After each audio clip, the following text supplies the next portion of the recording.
High school sports fans, it's time to huddle. Fox 26 sports reporter Gabe Camarillo covers all you need to know on this week's Friday Night Rivals game and other games around the Central Valley. The U.S. Army's Friday Night Rivals podcast on Fox 26 kicks off right now.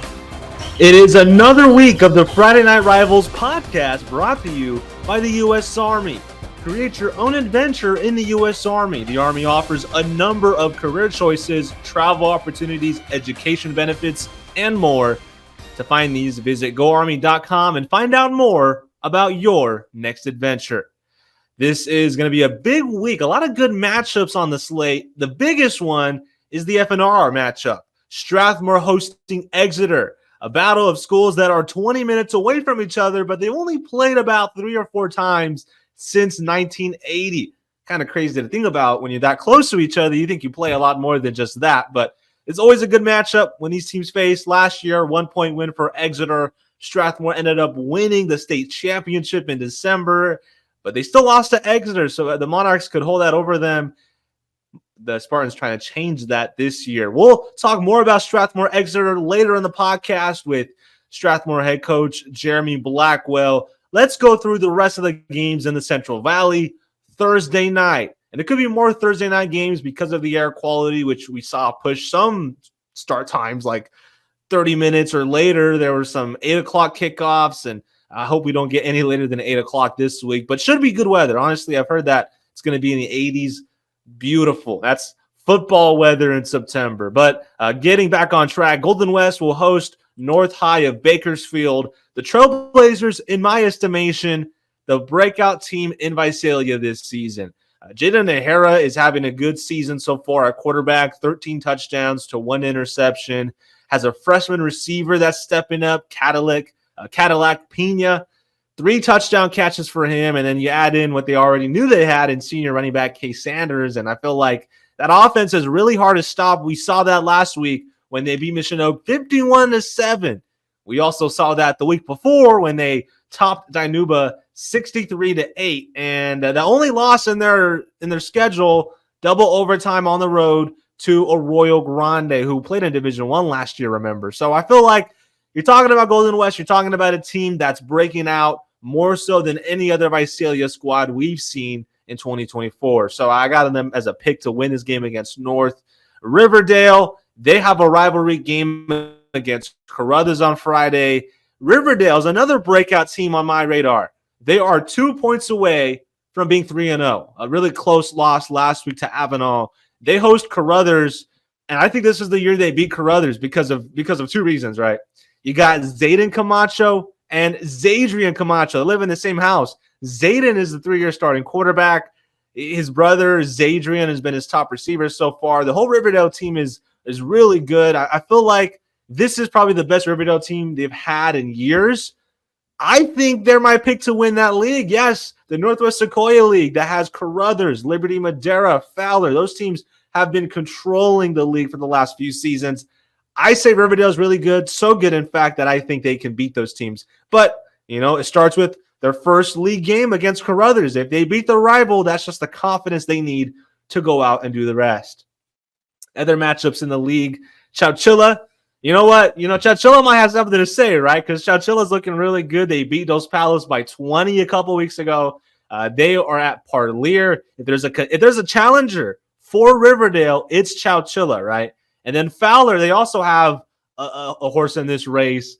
Red Cats are running the ball at a very good rate. They're ripping off about 7 yards a carry, and the good reason for that is Jared Bubba Smith. Not only does he run the ball pretty effectively, he is also one of the top passers in the section year after year. And this year, he's really getting it done on the ground. As I said, he's an effective runner, big kid, able to get those yards after contact.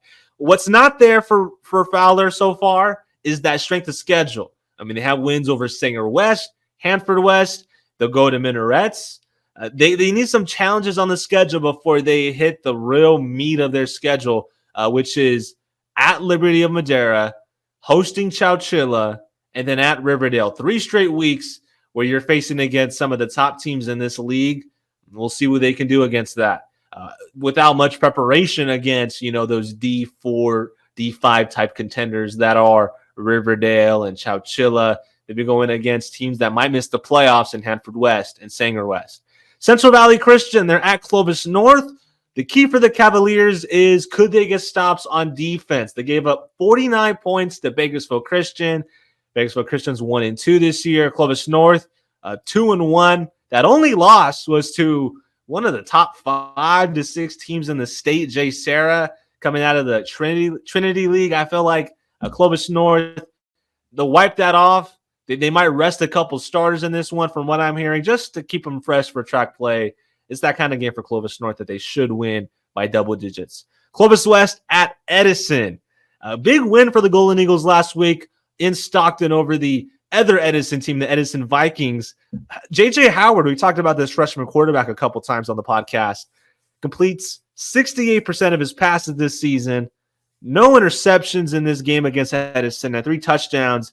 That's what you want from a freshman quarterback. You want that kind of consistency where you're completing close to 70% of your passes. Every 10 times you go out there, 7 times it's a completion, and you're taking care of the football. What I was most impressed with was how he bounced back from that loss to Liberty. And we know the Patriots, the Liberty Patriots, are going to be a really good team this season. They've always been an outstanding squad. Doesn't matter who the head coach is, they'll have that talent coming in. And it doesn't hurt that Richie Bolin isn't a bad replacement for Brian Nixon so far. I think Liberty, you can't look at that Patriots win and say the Golden Eagles are at fault there. I think the Patriots are just a better team, and they'll be a better team than probably 95% of the squads in the Valley. Clovis West didn't let that loss affect them mentally. They came out and showed Edison of Stockton that they were the better team. I think they'll show Edison of Fresno that they're the better team. I think they'll start 3-1 this year. And that's a good start if you're Clovis West, because you graduated so much. You graduated all those receivers. You graduated one of the top passers in school history, Tyler Patrick, and you replace him with another guy who could potentially be one of the top passers in school history, could maybe break Patrick's records in J.J. Howard. I'm telling you, Howard's legit. He's the real deal. And so is J.D. Darrington. J.D. Darrington, Fresno State commit, had 9 catches for 94 yards. I lost my thread there. 94 receiving yards, 2 touchdowns. He's been doing this consistently this season so far, folks. Had that huge touchdown catch from Howard on the first play of the game against Edison of Huntington Beach. Keep up with me here. There's 3 Edisons that Clovis West has played, and they could very well beat all 3, right? But in the Huntington Beach game, Darrington also had a kickoff return that was called back. That easily could have been a second touchdown for him. The reason why Darrington is so unique is his explosiveness, right? There are few guys in the Valley that match Darrington's explosiveness and his ability to break a long run at any given moment. We've seen that in years past, the Bryson Donaldsons, the Landon Wrights, this is the category that J.D. Darrington falls in, the kind of guy that can score on any touch, no matter where they're at on the field. And that's why Clovis West has a really good shot. I'm not going to say 100% certainty, but like a 95% certainty they'll be 3-1 after this Edison game. And also the special teams for Clovis West. I want to give that some love because they've been really solid this year. And Major Lee had over 100 return yards in that win over Edison. And he's also a freshman. All right, moving on. Central faces that same Edison of Stockton team. Before I get into the Grizzlies, I want to ask you a question. Who has the most rushing yards of any high school running back in Fresno or Clovis? I'll give you like 3 seconds to think about it. Maybe you can pause the podcast and then come back. All right, time's up. It's Brandon Smith of Central High School. He's averaging 8 yards a carry with 6 touchdowns this year. He had another good game against Edison of Stockton. If you're running the ball well, it only means good things for your newcomer quarterback, Jelani Dipple, and he's throwing the ball well too. You got receivers in Dalen Scott and Zeb White, and the Bayon Harris guy. He's stepping up in his first year of varsity football. I think he could be a star and maybe a household high school name for you diehard fans out there by season's end. They just have a lot of talent. Honestly, it's between Clovis East and Central for best passing attack in Division I. And then when you talk about passing defense, I'd argue the Central Grizzlies have a slightly better passing defense. You look at the numbers, they've intercepted 5 passes to Clovis East intercepting 3.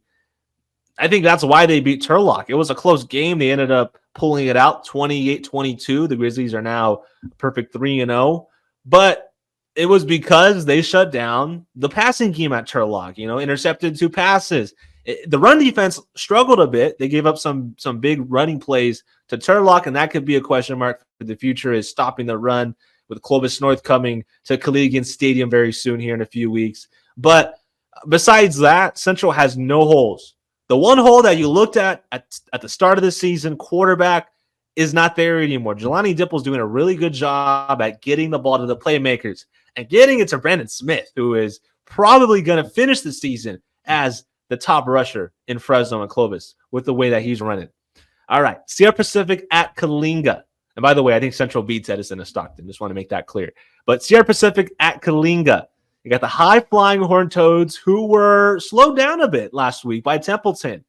Templeton has that slow kind of playing style. They'll bleed the clock. They'll run the ball. Kalinga still overcame it.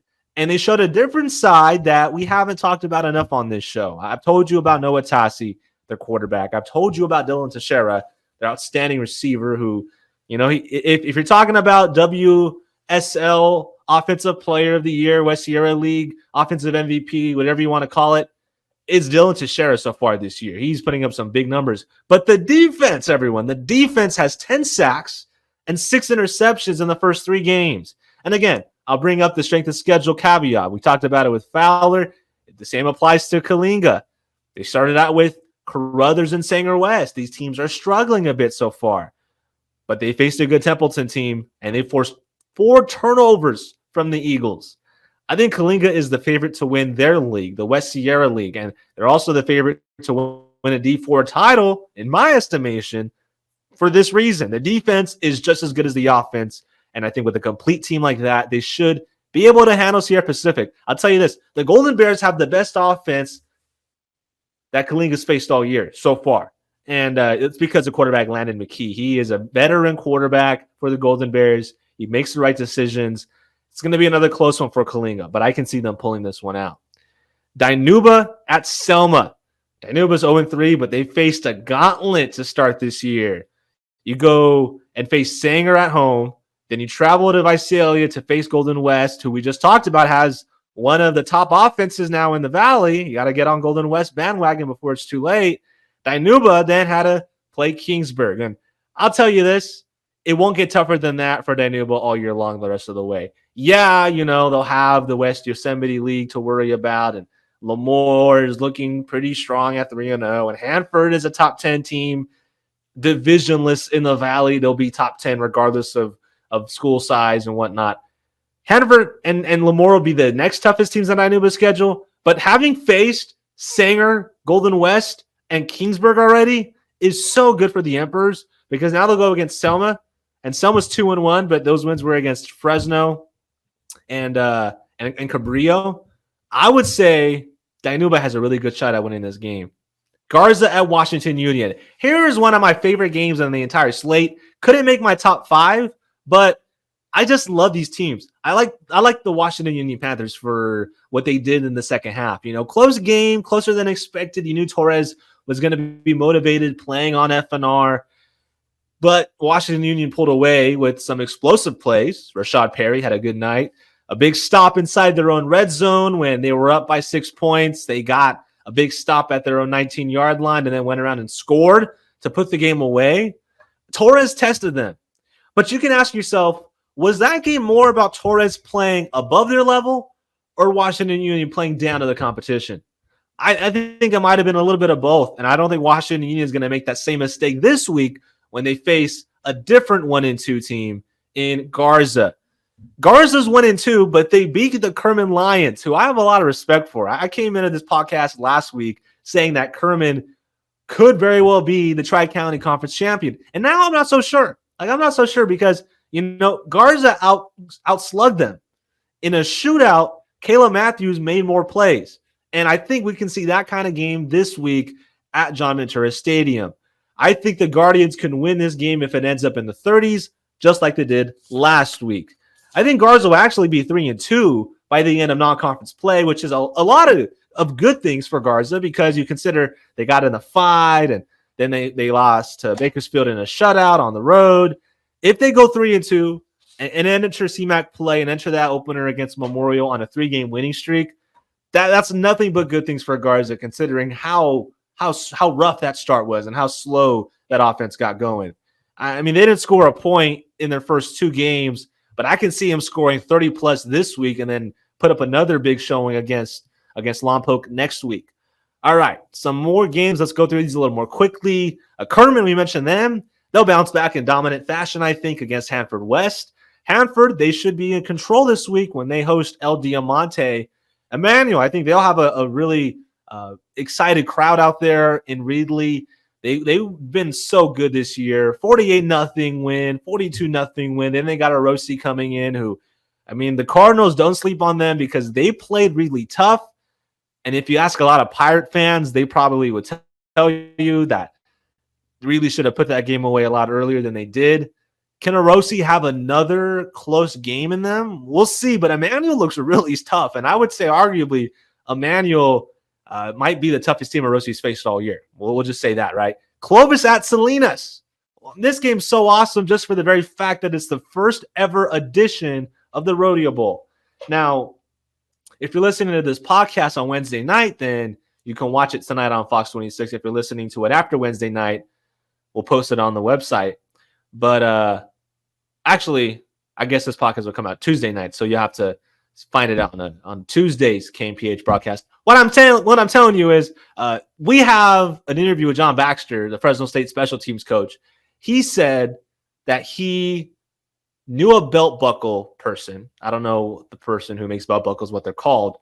He knew of a guy who can make a belt buckle for this rivalry between Clovis and Salinas, the 2 oldest rodeos in California. And he also designed the belt buckle. And he did this because he's friends with some of the Clovis football coaches. I think it's cool that John Baxter's involved.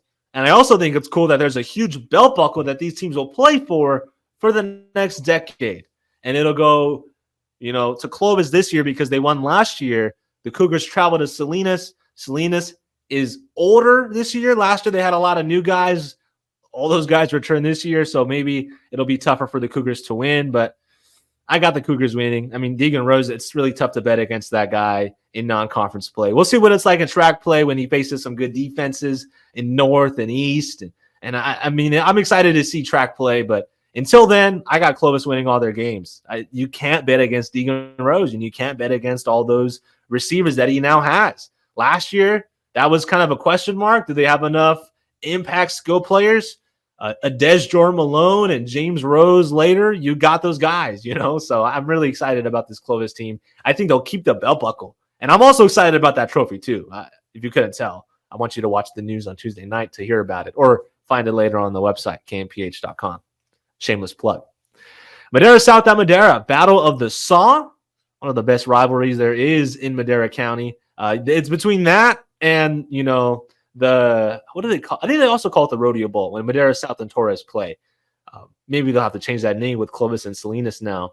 But that actually is the rivalry, the Saw, because, those are the 2 original high schools in Madera. Madera came along first, then got overpopulated. Madera South then came into the picture, and Madera South had a couple of solid runs in the last couple years. They won that Saw multiple times, but Madera, since the last 5 or 6 years, it seems like they've had a stranglehold on that thing, and I think they'll keep that stranglehold this season. Mendota at Orange Cove. Mendota lost to McLean. McLean is a very athletic team that is more athletic than Orange Cove. I think Mendota won't have to worry about those big plays anymore. They should be able to win a slow defensive slugfest. Expect that game to be in the 10s or maybe the low 20s. Mount Whitney versus Mission Oak. That'll be out at the Mineral King Bowl. Both teams trying to shake off big losses. Mount Whitney was stunned by Tulare Western. We'll talk about them in just a moment, but it's going to be about which team can put last week in the rearview mirror more. Redwood versus Tulare Western. Here we go. So the Mustangs put up a huge number of points on Mount Whitney, and it was behind a freshman quarterback, Juju Hernandez, freshman receiver who's leading the team right now, Amarian Taylor, and then they got the senior receiver, Malachi Fisher, who you might know from his basketball exploits, he's a two-sport stud. And on the basketball floor, he can get up and, rebound and stuff. So he's able to get those 50-50 balls anytime they ask him to.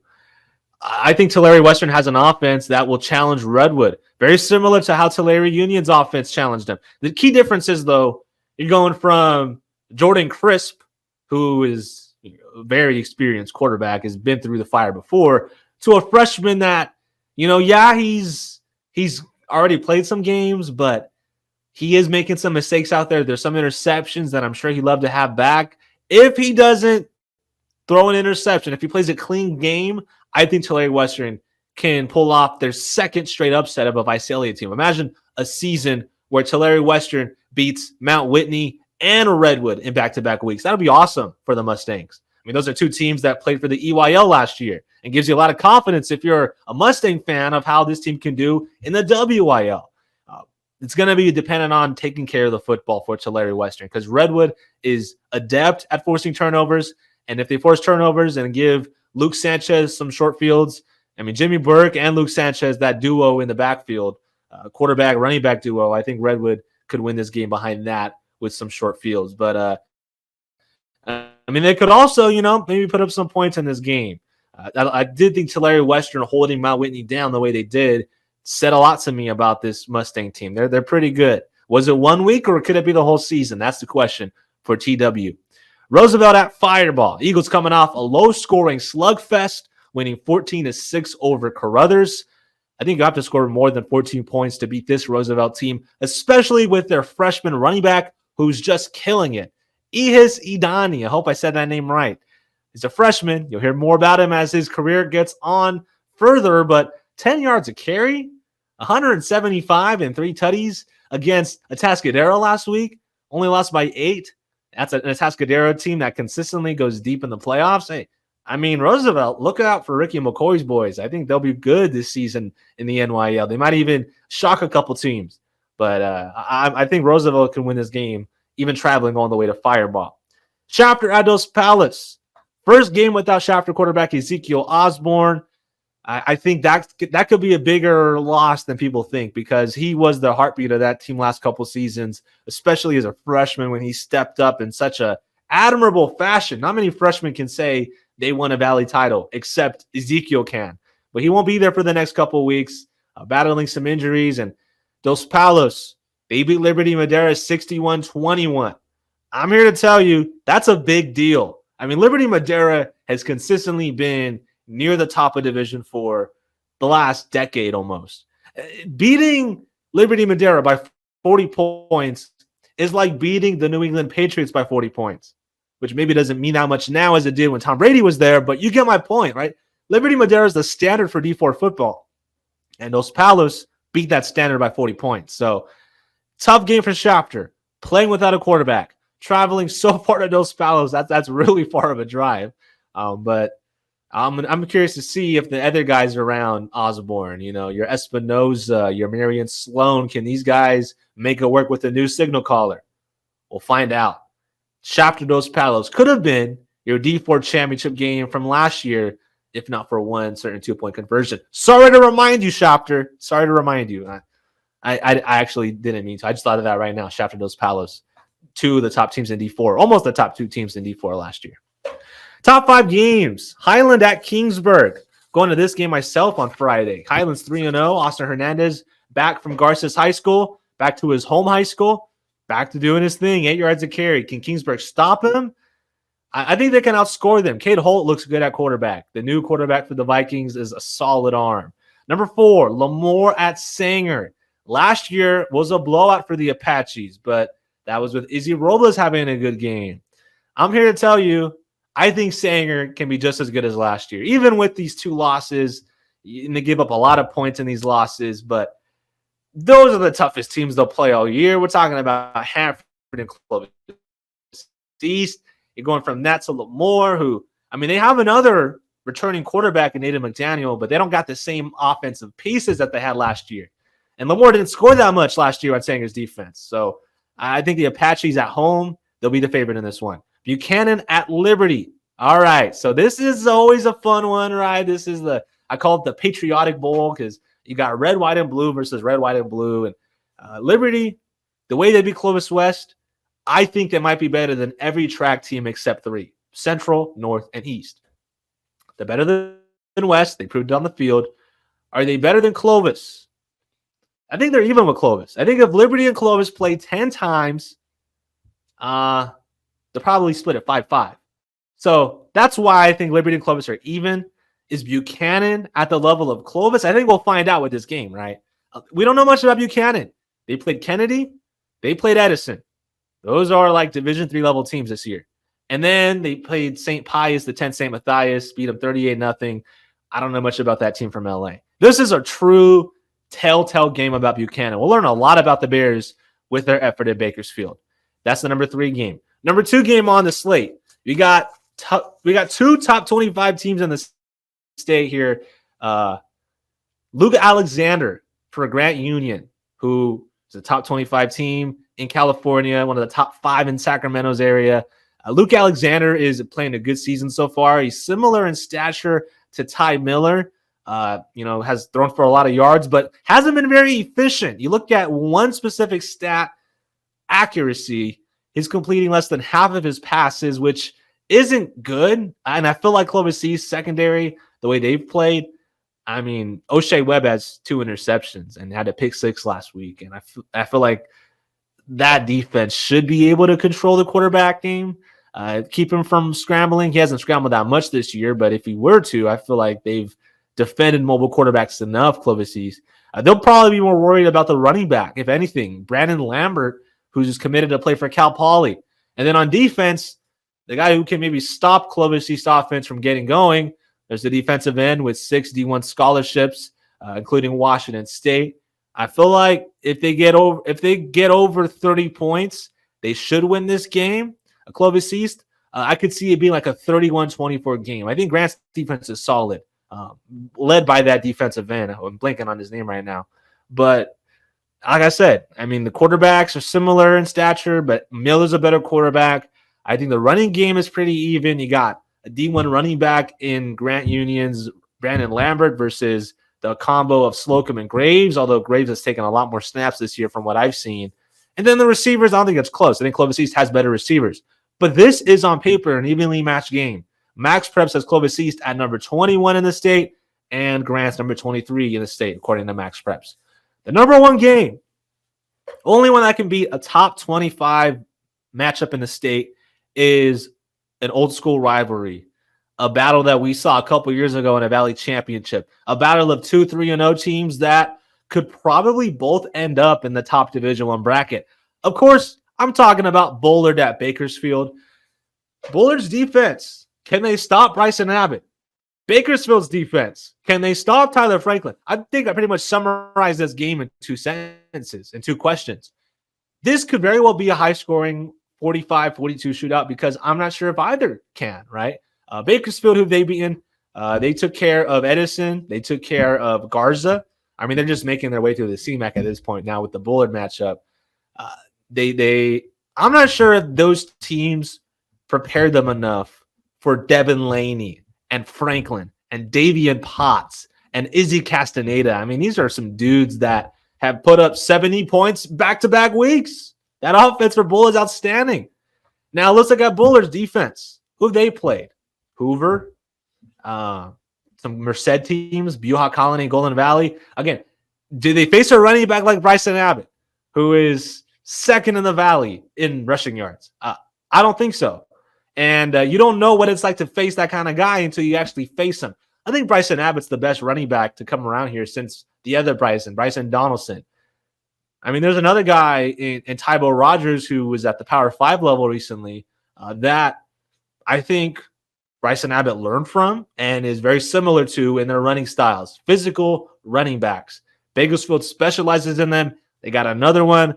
If Bullard can't stop the run, Bakersfield can control the clock and therefore control this game. That's the X factor. And with that, we're out of time. But we'll be right back after this quick intermission with Jeremy Blackwell, Strathmore head football coach. I want to let you know, though, that did you know you can serve part-time in the U.S. Army? Reserve soldiers serve 1 week in a month and a 2-week training event each year. In the Army Reserve, you can serve near home, keep your civilian job, use tuition assistance, and much more. To learn more about this, visit goarmy.com. Hello and welcome back to the Friday Night Rivals podcast, Week 4 edition. And our game of the week is Strathmore hosting Exeter. First ever time the FNR broadcast crew of Ralph Wood and Camarillo go to Strathmore and go to Spartan Stadium. Talking about that game, we have Jeremy Blackwell, head coach of the Spartans. How you doing, Coach? Oh, awesome. Thanks for having us on here. It's going to be exciting. Our kids are super excited around here. I got to ask you, are they excited about this more or excited about that state championship still? From last December, you guys won another state title. The state championship deal, that was a whole different football team, and there's a number of kids that participated on this team now, but you know how that is. Every team's got to develop their own personality and their own work ethic, and so we're in the midst of doing all that, and they're very excited. This is this group of guys' first chance at some stardom and some accolades of their own. Well, that's a good segue, right? I was curious how much championship experience this Strathmore team has, as in how many guys are coming back from last year? Oh, well, the better part of that offensive line. In fact, I think all 5 of our starting offensive line return. Charlie Gates was only a freshman last year, so he's a sophomore now, and he's a monster. He loves the weight room. He gets in there and gets after it. A.B. Hernandez is back. Kalunga's our quarterback, but he was a starting wide receiver last year.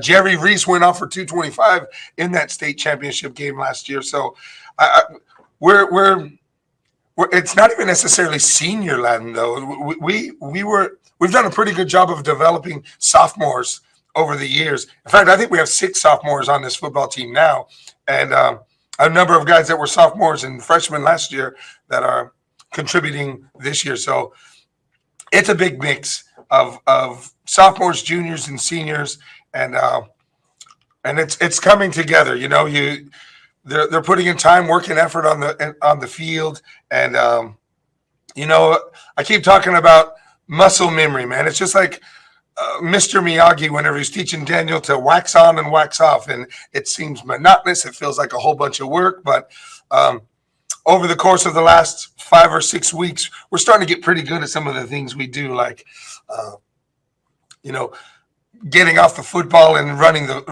it. We can run the football pretty well around here, and then you know, Kalunga's bringing this whole new element to our game. We haven't really had much of a passing game in 2 or 3 years, and it feels like it's all starting to come together. And not a bad time to do it with a big game, and hopefully lots of people get to see what we do around here. We play some pretty good football. We have fun. It's a rock and roll environment around.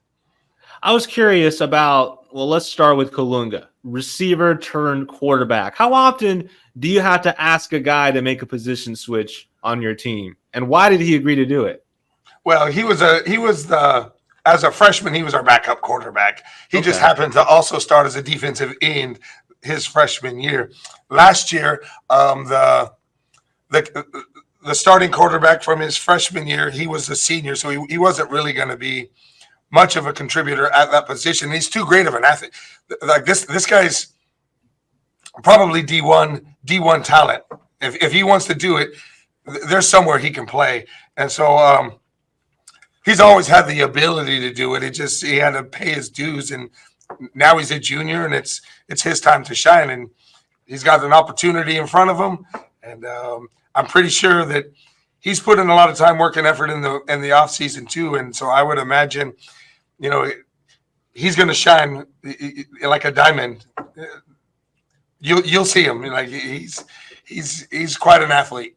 I was going to say, speaking about paying dues, did Jerry Ruiz pay his dues by rushing for over 200 yards in the state championship last year? I mean, here's a guy that fills in for your senior captain, Jacob Poole. And as a sophomore, he looks like Jacob Poole, right? He looks like the guy that you had in Poole, a guy who can turn out yards and get first downs, and more importantly, get a lot of touchdowns in Pasadena. Talk about paying your dues in a big way. Jerry Reese, he does it in the weight room also. We're blessed. We remodeled our weight room in during that 2020 period, during the COVID thing, and we didn't even get to use it. We had all these brand new weights.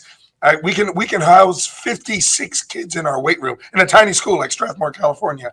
We can house 56 kids in there. They put it to use, and so Jerry was only a sophomore. He had actually had one really good game versus Woodlake, I think around week 7 or 8 last football season, and then overshadowed by the speed and athleticism of Jacob Poole.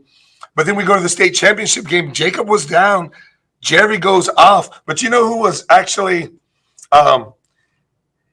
Jerry outshined him, but Raymond Rodriguez, our starting tailback, he actually went off for his season high was, I think he went off for 125, and he was getting some of those grinding yards. And so we were blessed in that particular game to just have athletes pick up the flag and run with it, we were super proud of them.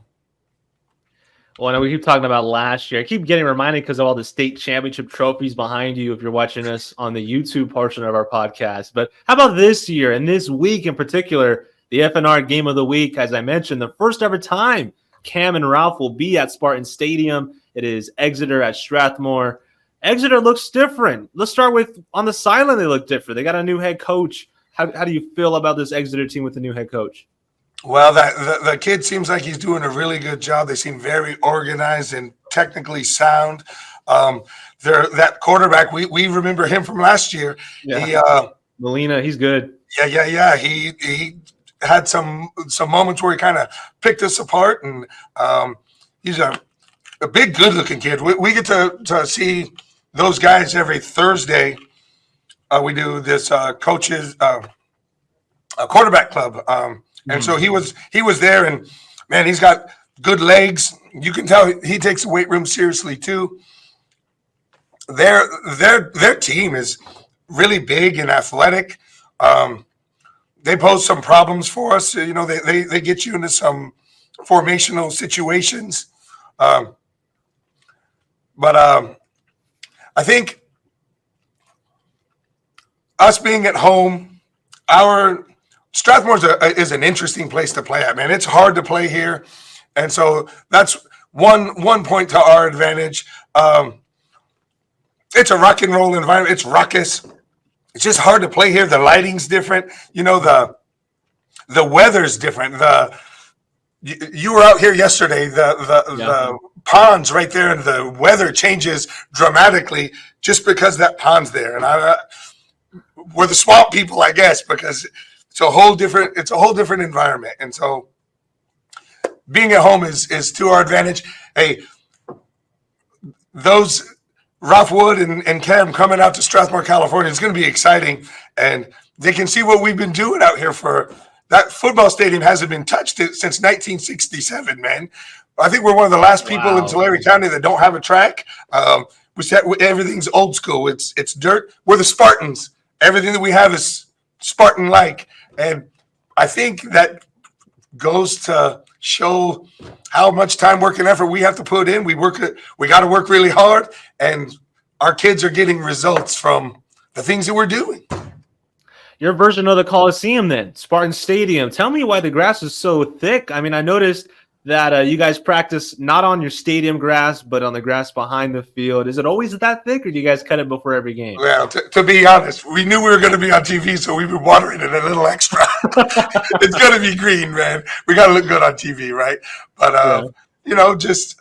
I think seeing the way that we have to do things around here, maybe it just gives a little more, I don't know, admiration to the kids for what they've been able to accomplish with the situation that we're in, because it really is kind of dire out here. Our grass is green, and they do their best to take care of us, but we're in dire need of some upgrades. Well, hey, how about this? Although we did upgrade our weight room, and so I'm not complaining.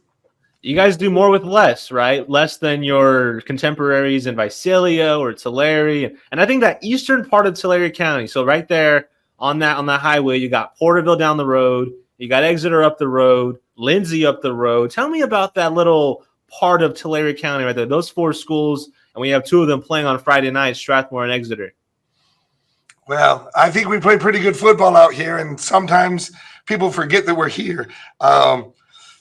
Speaking of the Lindsay-Strathmore rivalry, it's 104 years old, and it's one of those ugly rivalries. You know, you get on the field, you get booed. You get, I'm actually from Lindsay. I graduated from Lindsay in 1995. There's a whole bunch of connections. So you graduated from Lindsay, but you live in Exeter, and that's then right. I live in Exeter. My wife's from Woodlake, and and I work in Strathmore, California, and it's really fun. And it's kind of cool that we get to play up and down here. It's the coaches. What did I call it? The quarterback club. It's officially called the Orange Belt Quarterback Club. And so, like I'm saying, we all get to meet together on Thursday mornings and eat donuts and talk football together and honor some of our kids. And but this particular Exeter game, I think I lied to you yesterday. I told you I don't think we played since 1979 or 80 was really the date. So it's been about 44 years. We did play the last 2 years, but 3 times in the last 44 years is really all that we've gotten to play with the Exeter game. And so maybe it's a new rivalry that we can rehash or recreate. It might be because these games are close. Last year, they won by a point. I got 2 more questions for you. First, I mean, that quarterback, Molina, is good. I think you also have a good defense at Strathmore. What's it going to take for those guys to limit Molina? Because you can't stop him. You can only hope to contain him, right? Well, we're going to do our best, and we're going to play as technically sound as possible. We're going to do our best to eliminate gap cancellation defense, play solid secondary behind them. And if our guys will just fly around like we know how, like a bunch of wild banshees, if you get to the football, we're going to be okay. And I'm really not blowing smoke, but we really don't talk about other football teams in general. We just talk about fundamentals and techniques. What can I do to make us better today? We always talk about one and knows all that matters. One play, one assignment, one situation at a time. And so the situation is right now we're going to go out on the football field. We're going to do kickoff and kickoff return, and we're going to get our offense as fundamentally prepared as possible. And we're going to work on hand placement. And when we go to defense tomorrow, we're going to work on gap cancellation and pass moves and run fits and alignment, assignment key. Same thing everybody else in the world's doing, but I just like to believe that I got a really good staff. There's over, I think, somewhere in the vicinity of 150 years of experience on my staff. I'm blessed to have these really smart football coaches that make really smart adjustments all over the field. And then to add more to the blessings, I got kids that just love football, man.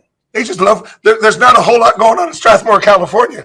So if you're going to go to high school, why not show up on a Friday night, hit people in the face, have some fun playing the greatest game on earth, and then you get to be on TV possibly on once or twice. You get to be on TV on Friday. And, I got to ask you real quick because I know you're a Fresno State guy. Maybe the audience doesn't know that you played for Coach Pat Hill. How much has he influenced what you do as a head coach at the high school level? Well, playing football at that level, I think you kind of live a coaching clinic every single day of your life. You go to practice, and there's high school coaches galore just sitting on the sideline picking the brains of our football coaches. I got to live that I was a JC transfer, but I got to do it for 3 years. And, Coach Hill, that old tough, hard-nosed, aggressive mentality, we stole all of that stuff, but he was also surrounded by great football staff, and John Baxter is probably like all the guys that I played with. I know that we all gleaned from him. I got to play for John Settle. He was running back coach. Timmy Skipper's brother, Kelly Skipper, was the running back coach. There's just so many great coaches and great minds, and I was an average fullback. I only ran a I think a 4.67 or something like that. And so I had to be more fundamentally sound probably than some of the other guys because I didn't have all the athletic ability that those guys had. And so I think that helped remind me every single day that I need to be picking these coaches' brains. And so I'm really good at taking notes. And so I take notes and I have all this stuff. I have more stuff written down than I probably know. And so I'm very blessed to have lived the life that I lived, played for the teams that I played, coached the teams that I coached. And then I have these older football coaches. You know, my high school football coach is our defensive end coach. Chris likewise coached he was the head coach at Manatee for, I think, 15 or 16 years. Chris Silvera, our offensive coordinator, he's been here with me, I think, for 22 years. He could be the head coach at any time. I'm just blessed that these guys want to stay around here and have some fun coaching football. I mean, we're Division 5, Division 4, Division 6, but we're coaching football and we're having fun doing it, man. This is some good football, too, that we'll see on the CW 59. Friday Night Rivals goes to Strathmore when Exeter visits the defending state champs. We talked about it with head coach Jeremy Blackwell. Thanks, Coach. Thank you. All right. And one more time before we let you go, with over 150 jobs available, learn the skills you need to be all you can be. During a career in the U.S. Army or Army Reserve, visit the Army's online career explorer at goarmy.com to learn more. That's it for our Friday Night Rivals podcast. We'll talk to you next week. Thanks for listening. We appreciate the U.S. Army support in bringing you Friday Night Rivals high school football.